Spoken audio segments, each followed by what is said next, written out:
I'd rather be doing something else than going to school. So. What happened? They made me take this second grade over. I think the second or third grade I had to take 2 years, but that didn't do me good. And but they, you know, they thought that those teachers lived with us, and they thought that's what I should do, is to have those 2. But it's not good for you, I don't think, even today. Why? Well, because you just don't think you're as bright as you're back. You're the oldest, but you're back. You know what I mean? And I think I just always had a complex, even after come to junior high. See, I was a year older than Courtney and Jean and Janine, all of them. I was a year older. They were all smarter. But I just think that I thought, well, I'm dumb. Can't do it. I just don't think I'd do it to a kid. And I wasn't dumb, because I could do about anything. But anyway, that was, to me, I guess they done the right thing, but I didn't ever feel like they did. So, what else is new? Let's see. Dorothy used to go over and steal Warnick's ice cream. They'd churn that ice cream and package it, and all that. Used to do it, and she'd wait till they'd gone to bed, and then she'd go over and take a dish and get the ice cream. Oh, she's really full of it. Now she just doesn't even keep track of us. We called her the other day, and she'll visit, but she has no intention of ever coming back here again. She looked different than all of us, but she looked like Mother. Vaughn, she just never. She was real good-natured, but she didn't have a lot of ambition, or maybe she wasn't doing what she wanted to do. Well, none of us was, but she went to Grandma's and lived as soon as she possibly could. And then she went to Manti when the war broke out, and she and Norma Lou, that's where she met Garth, I think. But she didn't. She lived at Grandma's. And Dorothy and I was kind of in the middle, because Hal was deaf and Maxine was not well, and there were no boys, and we kind of had to do what the boys would do. We had to milk, but I remember when they'd kill a pig, and you kids just don't know nothing. They'd build a fire and have one of those big barrels, you know, get it boiling water, and then they'd have poles up here so they could pull this pulleys up and then drop him down into the boiling water and then back up, and then you'd take knives and have to scrape all that hair off of the pigs. Oh yeah, that's all they'd skin, there's pigs.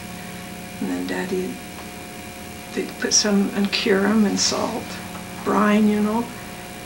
And it didn't ever freeze anything like that. Tell me about Cokie the Tear. Well, he come along a little later. Got him off of the mountain and fed him with a balloon, made a nipple and a bottle, and fed him. Mother diluted the canned milk, because canned milk tends to give them their bowels would be too loose, be laxative. So she'd fix a bottle, and somebody's got pictures of that deer someplace. Boy, he just loved that. And follow you all over down the farm. And we always felt one of the Warnick boys shot it. But somebody shot that deer. Used to ride in the car? Yeah, it went, did it? Go to Colorado with us? No, because there was a carload. Mother and Dad and me and Gail Barron probably Hal, Dorothy, could have been Maxine and Virginia even.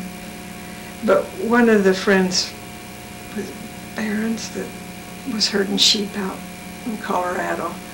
So we went out there, stayed overnight, and probably in a tent. I can't remember how else.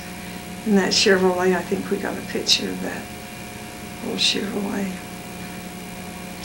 But I can remember sitting on Gail's lap. Now, I don't think, maybe they didn't even have Maxine and Virginia, because I seemed like I was just not very old. I bet I had to sit on his lap in the back of that Chevrolet. And then they used to go party up to Fish Lake, the Barons and Mother and Dad and the CVs. We'd go to those dances up to Fish Lake. And I guess we just had to kind of run around and play, but we had a picnic up there, and that's how they sent all the little kids down with Bill Barron. And he had been drinking all day long, and I just see the car, you know, just an old car, but I don't know how they dare do it. But about the willow patch, he had a wreck. Nobody got hurt, but you know, things like that, I can't even remember who picked us up. He had all of the little kids. Mother and them didn't know anything about it, of course, till they got home. But we got our heads bumped, and they didn't go very fast in those times. But they used to go. Were you always nervous as a child, or were you carefree, or? Well, no, I was they called me a worrywart, because I was always afraid something was going to happen, and I just worried about things. I didn't want to take any chances. I wanted things to just go along smooth. And Dorothy was always, had to push me all the time, but she always in trouble. Mother knew what we were like, you know, but gosh, we'd do things that I didn't want to do, and I'd just beg her. Oh, she said, we can do that. We'd always get spanked. I tried, when I saw we were going to get it, I tried to run away from her, but she got us. We got it. Yeah. It's a fun life, but it was not easy. And if we got in her way, she always found, something we shouldn't have been doing. There was a job for us. And it wasn't, I don't want to do it. You never said that. And you didn't run from her. Never done that. But You think you take after your mother or your father? no, probably mother. But yeah. Why? Well, I don't know how to tell you that. Maybe I just saw what she went through. He liked to drink, you know, and he'd go out with the guys, and he was a good man, good-natured, good with all of us, but she had the blunt of the finances and everything. And I think that's probably why. Because she did. And Bobby and Fawn, they left pretty early, and then Hal had to be a real burden for them. And then we always they had go over the canal. Is that during this war, and they had some Filipinos, or else they brought those in to do help with the harvest. But they would live in those two houses. I think they're still up there. Mother just warned us, don't go over near them, you know, because we were all little girls, but they were really nice. All of them were. And there was some Lewises that lived there.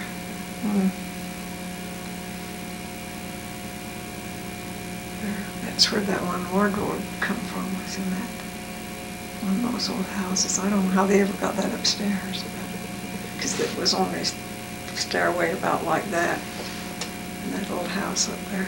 But Tell me about going up on the mountain. well, we went up, and most of the time we had to walk behind a horse and hold on to its tail to help, you know, when you get tired. Most of the time we were just like billy goats and would run right ahead of the horses and go, we'd go up the face. We never went to McMillan's then. And there was not that other Hancock Flat. You'd go up from Horse Valley. And but you'd have a tent at the seats and a tent at the saddle.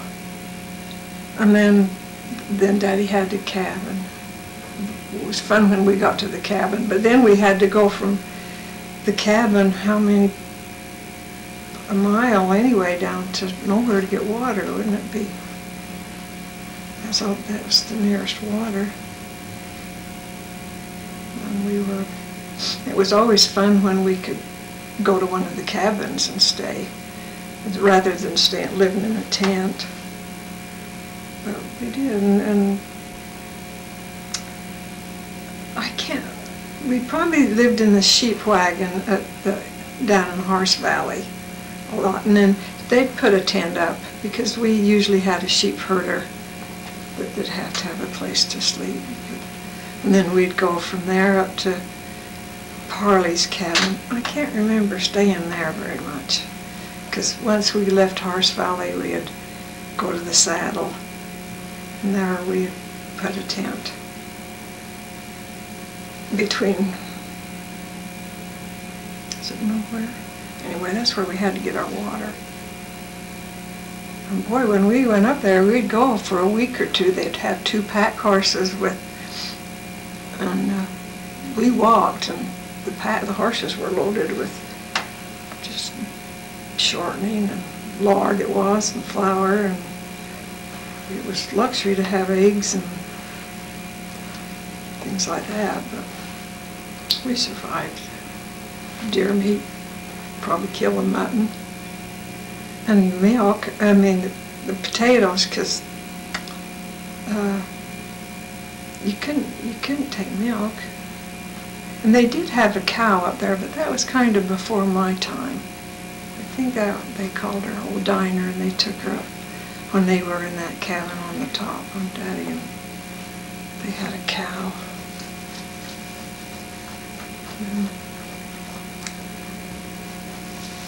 We have 2 meals a day and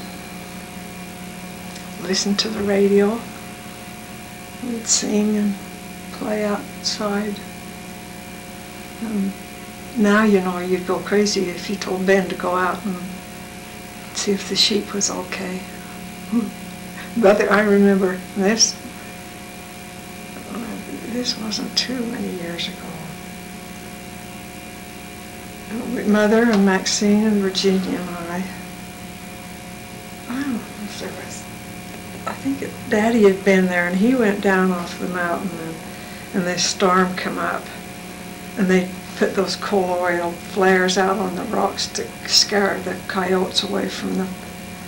And you'd have to, well, if you remember where Dad's cabin was, and then that flat, if you'd put it in maybe 2 blocks, maybe 3 blocks to get there.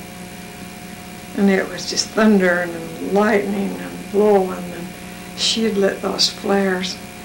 She was afraid that they'd blow over and start a fire. She got us to bed, and she took off, pitch dark, thunder, lightning. I remember watching out that window. I'm the only one that ever worried. The rest of them went to sleep, but I'd watch for her to come back. She took a flare. That didn't last very long. It blew it out. And she went down there, and the wind had blown out fire, so she was okay with that and come back. But, you know, they don't make ladies like that anymore, or men either. They'd say, oh, let it burn. Not her. Boy, And she could just make a meal out of nothing and it would be good. And yeah, adults always got to eat before the kids, but there was always plenty. And then we didn't have sleeping bags, so we'd have homemade quilts and a canvas underneath and then roll them up, and that you'd sit on during the day in the cabin, and then at night you'd just roll it all out, and 2 or 3 of you'd sleep in that. And then they'd have one cot. But you know, that wasn't a very big cabin. And in the day we just had to entertain ourselves. We'd go out and play on those rocks, or we never even had an idea to look for any flint or arrowheads or anything then. But it was a real treat to have a day come when we could take all the dirty clothes and go down to the creek, and she'd make a fire and heat water. We'd all have a bath in the same water, the kids would, you know. And she'd look at all over for wood ticks, and then we'd wash clothes and hang them around on the bushes. And it was, had to take a whole day, and then you'd walk back up to the cabin. We had a tent at the saddle, and then Grand and Dad's cabin. Then we'd go to the big rock down, and they'd put up another tent. I can't remember of staying in that tent. The sheep herders mostly stayed there. And then there was Parley, well, his cabin was down the other side, but there was Uncle Alvin's. And yeah, that's that way. And then Nephi had his. And it was always fun when we could move into one of those cabins. Uncle Alvin never did go up there very much. I think he just had the property and had the CCC boys build it. That's the way we lived. We'd be up there for weeks at a time and come down, and when it was time to do fruit or weed sugar beets or